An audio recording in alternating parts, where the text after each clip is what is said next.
Fala pessoal, como estão? Todos bem? Todos recuperados? Hoje já é um novo dia, a Libertadores foi ontem, hoje é quarta-feira, a gente já tá recuperado. Eu falei pra vocês, eu expliquei pra vocês que eu não soltaria o pós-jogo ontem, porque eu tava no estádio, então eu cheguei em casa muito tarde, cheguei em casa quase 2 da manhã, então não tinha como gravar vídeo e soltar, e eu acho que é até melhor pra gente conseguir fazer uma análise desse jogo, fazer uma análise com mais calma, fazer uma análise mais racional do que na adrenalina. E também no estádio, fora de cogitação gravar vídeo, tinha muita gente, tava entupido de gente ontem, eu tava do lado do setor visitante, então realmente não tinha como gravar vídeo, e eu acho que é até melhor pra gente conseguir fazer um panorama do que foi essa partida. Então vamos lá. A gente sabia que seria um jogo muito difícil, eu acho que isso era esperado pela qualidade do time do Nacional da Colômbia, do Atlético Nacional da Colômbia. A gente sabia que ia ser muito difícil, que se a gente dormisse em qualquer momento da partida, se não tivesse intensidade, 90 minutos a gente ia sofrer. Então tudo isso era esperado. E era como se a torcida fosse ser o 12º jogador. E uma coisa eu posso falar pra vocês, eu estava lá, a torcida foi o 12º jogador. Não tenho o que falar, foi indescritível, desde o momento da recepção do ônibus até o momento da última cobrança do Cédric Soares, a torcida apoiou o tempo inteiro. Só deu uma caída depois do gol de pênalti deles, mas já logo reanimaram, já logo acendeu de novo. Então a torcida, de fato, foi o 12º jogador. A torcida esteve ali, fez frente, cantou desde o primeiro minuto, desde a entrada dos caras em campo. Então a torcida fez a parte dela. E quando começou, o Crespo ele mandou um time parecido com o que foi lá na Colômbia. E o jogo na Colômbia, a gente sabe, foi muito difícil. Foram 2 bolas na trave, foram 2 pênaltis perdidos, os caras atacando e sufocando, e mesmo assim foi 0-0. Eu acho que, inclusive, esse foi o maior erro deles. O Crespo botou, basicamente, o mesmo time para jogar. Então, o Alisson ficou de fora, porque o Alisson tava machucado, então ele ficou de fora. E ele botou basicamente o mesmo time para jogar. A gente iniciou o jogo com muita intensidade, com muita vontade. Eu acredito que nem o time do Atlético Nacional imaginava que seria assim. Eu acredito que nem eles pensavam que seria dessa forma, porque a gente começou o jogo, de fato, com muita intensidade, a gente foi pra cima. Já nos primeiros segundos de jogo nós tivemos a oportunidade de abrir o placar, só que aí se deu o escanteio, e na jogada de escanteio o São Paulo faz o gol com o André. Então tudo isso antes dos 10 minutos era um cenário perfeito para ser um jogo muito tranquilo, e eu até acho que se o São Paulo jogasse com essa intensidade por pelo menos 45, 55, 80 minutos, a gente tinha feito mais, a gente não teria ido para os pênaltis, porque realmente os caras estavam entregue, eles estavam ali se borrando, o time do Nacional. Só que o São Paulo faz o primeiro gol muito cedo, e aí o time decide administrar a partida e basicamente dar a bola para o Atlético Nacional. E aí as ações do jogo passam a ser do Atlético Nacional. Eles começam a atacar, eles começam a ter chances. Tem diversos lances que eles caem na área e pedem pênalti, diversos lances de catimba, de cera que eles fazem, principalmente depois que eles empatam a partida. Então eles tiveram mais chances. O São Paulo teve uma ou outra ali no primeiro tempo, mas basicamente as bolas sempre iam pro Atlético Nacional e o São Paulo passou a ser um time nervoso. E aí a gente acaba o primeiro tempo com 1-0 no placar. Eu falei, ok, tranquilo. Agora é o momento de respirar fundo, colocar a bola no chão e a mesma intensidade que teve nos minutos iniciais ter agora, porque a gente consegue fazer o segundo gol, o terceiro talvez, e realmente a liquidar e matar o jogo. Só que a gente volta pro segundo tempo dormindo. A gente volta novamente do mesmo jeito que terminou, entregando a bola pro Nacional. Mesmo as modificações do Crespo, algumas resolveram, outras não. Por exemplo, a saída do Rodriguinho para mim foi muito precipitada. Ele estava chamando o jogo, ele estava tentando condicionar ali a partida, mas mesmo assim ele saiu e ali o time meio que se desmantelou. O Lucas não entrou bem, foi muito decisivo no pênalti, a gente vai falar sobre isso, mas ele não entrou bem na partida, entrou muito nervoso, entrou errando passes bestas, assim como todo o time do São Paulo ontem errou também. Sabino errou pra cacete, o Cedric errou pra cacete também.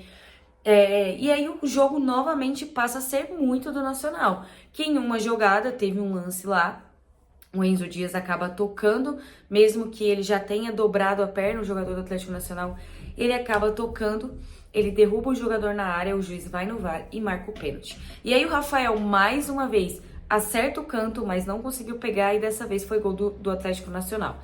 E aí no mesmo lance, o Cardona, é muita burrice. Eu acho que o Cardona ele estava muito empenhado em dar a classificação para São Paulo. Se ele não tivesse sido expulso, eu aposto todas as minhas fichas que ele teria perdido o pênalti. Porque ele estava muito empenhado. Porque na hora da cobrança de pênalti, ele pega a bola, só que aí depois o Morelos, o que era do Santos, pega e fala, não, vou bater e tal. E quando ele faz, ele passa na frente do Ferrarese, eu não sei se vocês vão lembrar. Mas no jogo de ida, quando ele perde o pênalti, o Ferrarese passa atrás dele, provoca e sai. Ele deve ter acumulado isso na cabeça a semana inteira. Porque ele chega, depois do gol de empate deles, ele chega, passa pelo Ferrarese, fala alguma coisa na frente do juiz. Ele já tinha amarelo, o juiz vai lá, que já era poucas ideias, já era sem paciência, vai lá, dá o segundo amarelo e o cara tá expulso. E aí esse lance foi tipo assim, uns 8 minutos, até o momento em que eles fazem o gol, que tem a expulsão e que ele sai de campo, é uns 8 minutos. E aí o juiz faz o quê? Dá 8 minutos de acréscimo. Só que aquele jogo fatalmente iria para os pênaltis.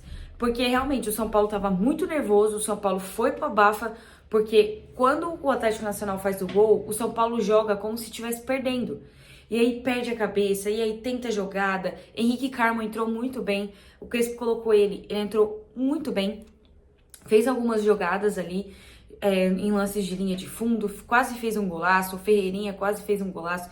Inclusive, eu acho que o Ferreirinha já tinha que ter entrado desde o primeiro minuto do segundo tempo, tanto o Ferreirinha quanto o Henrique Carmo, porque o André Silva, apesar do gol, apesar de que assim, ele fez o pivô, ele ajudou bastante, mas algumas jogadas ele acabava falhando ali. Marcos Antônio fez mais uma partida de almanac, jogou muito bem. Então, assim, foram poucos os jogadores que destoaram, sabe? Eu acho que na entrega foi o suficiente. E aí, mesmo colocando esses jogadores, o São Paulo não conseguiu fazer o gol no tempo normal e aí a gente foi para os pênaltis. Ali eu tive uma sensação muito ruim. Eu acho que muito devido ao jogo contra o Atlético Paranaense, que a gente não acertou um pênalti. Só que o São Paulo nessa partida, eu acho que as eliminações elas servem para diversas coisas e elas servem para fazer a gente aprender com os nossos erros. O time do Atlético Nacional tava com 1 a menos, dava pro São Paulo ter buscado no tempo normal, só que eles também estavam fazendo uma cera desgraçada, o juiz deu só 8 minutos de acréscimo, o juiz também queria acabar logo com a partida, o juiz também que não dava falta pro São Paulo, aí os caras caíam, dava falta, diversos lances que eles caíram, ficaram 5 minutos fazendo cera, porque realmente, como eles estavam com 1 a menos, eles queriam de fato os pênaltis, talvez eles até imaginassem que fosse melhor. Quando foi pros pênaltis, eu senti o nervosismo do estádio. O estádio ficou nervoso, mas apesar de ficar nervoso, a gente cantou muito. A cobrança de pênaltis foi praticamente na minha frente. Eu acompanhei tudo, foi na minha frente. O Rafael começou pegando. E assim, a gente tava muito nervoso, justamente devido ao jogo contra o Atlético. Contra o Atlético Paranaense. Só que as escolhas do São Paulo foram muito corretas. A gente colocou inicialmente para bater os pênaltis jogadores experientes, jogadores que saberiam bater, para já abrir a cobrança sem aquele nervosismo de eu perdi. E aí o Rafael já começar pegando já ajudou muito. Inclusive, a gente tem que falar do Rafael. O Rafael, dentro das 4 linhas, ele já era excelente. Já era um jogador que decidia jogos grandes. Só que ele tinha um pequeno defeito que era a questão das penalidades. A questão de que ele não conseguia pegar pênaltis. Só que ele foi aperfeiçoando isso. E ontem ele acertou todos os cantos das penalidades. Todos ele acertou. Ele não errou um canto. Inclusive, ele quase pegou 2 cobranças. Ele pegou uma e quase pegou a outra. que bateu, teve na trave, e aí teve uma, acho que foi do Morelos, inclusive, que se não me engano, a luva dele chega a pegar na bola, só que entra. Então ele foi muito bem, ele foi decisivo. Pra mim, o homem da partida é o Rafael. E aí os caras já perdem o primeiro, e aí o estádio infla completamente, e aí todo mundo começa a pular e a gritar, e aquela loucura. Nesse momento, inclusive, a torcida do Nacional se calou, eles ficaram calados. E aí vem o Lucas, abre e faz, importantíssimo. Aí os caras fazem também, só que o Marcos Antônio perde. Ele bateu bem, ele tirou muito do goleiro, e aí acabou batendo na trave, mas ele bateu bem. É que não entrou, então o pênalti que não entra, a gente não pode falar que o cara bateu bem. Só que ele tentou tirar muito do goleiro e a bola bate na trave. Só que o estádio não se calou. Parece que ali a gente sabia que ia acontecer, sabe? E aí todos os jogadores do São Paulo convertem a cobrança e no último pênalti dos caras ele erra. Ele bate na trave. Ali pronto. Ali a gente explodiu completamente e eu confesso pra vocês, 2 cobranças que eu fiquei insegura. 2 cobranças, Enzo Dias e Cédric Soares. Quando o Enzo foi pra bater, eu falei, meu Deus, já me deu até, assim, aqui o meu pescoço já começou a doer tudinho, sabe?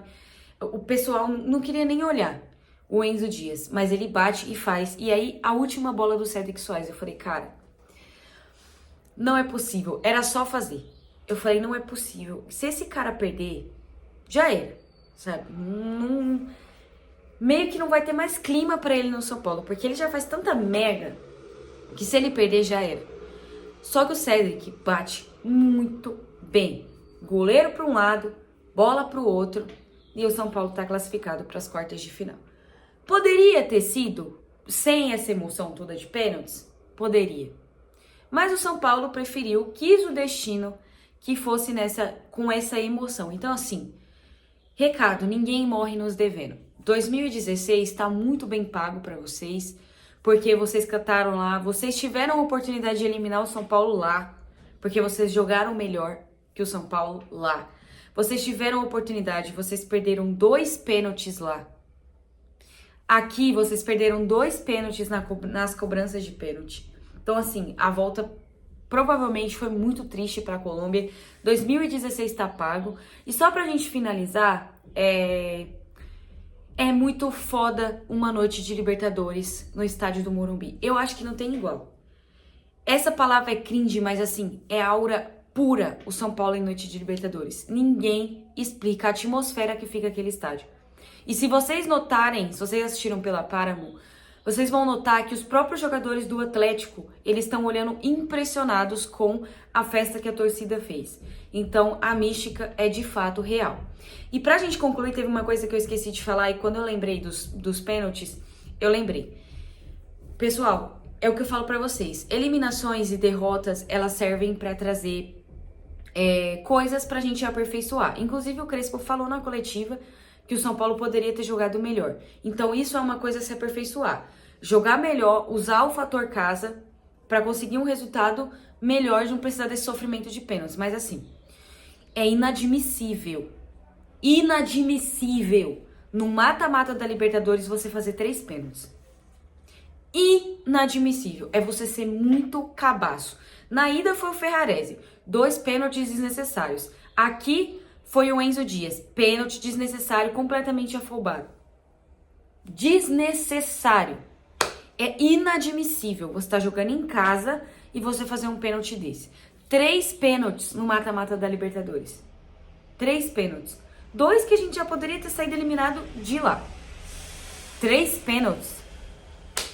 Mas é isso. Importante é que a gente tá classificado. Agora é esperar ver qual que é o nosso adversário, se é o Botafogo ou se é a LDU. Os times vão se enfrentar na quinta-feira e aí a gente vai esperar para saber quem que é o nosso próximo adversário da Copa Libertadores da América, se é o Botafogo ou se é o LDU. Final de semana a gente tem o Atlético Mineiro, que vem bem desfalcado para enfrentar o São Paulo. A gente tem o Atlético Mineiro pelo Campeonato Brasileiro, então é seguir pontuando para a gente conseguir subir mais ainda na tabela. É isso, um grande beijo para vocês e até a próxima.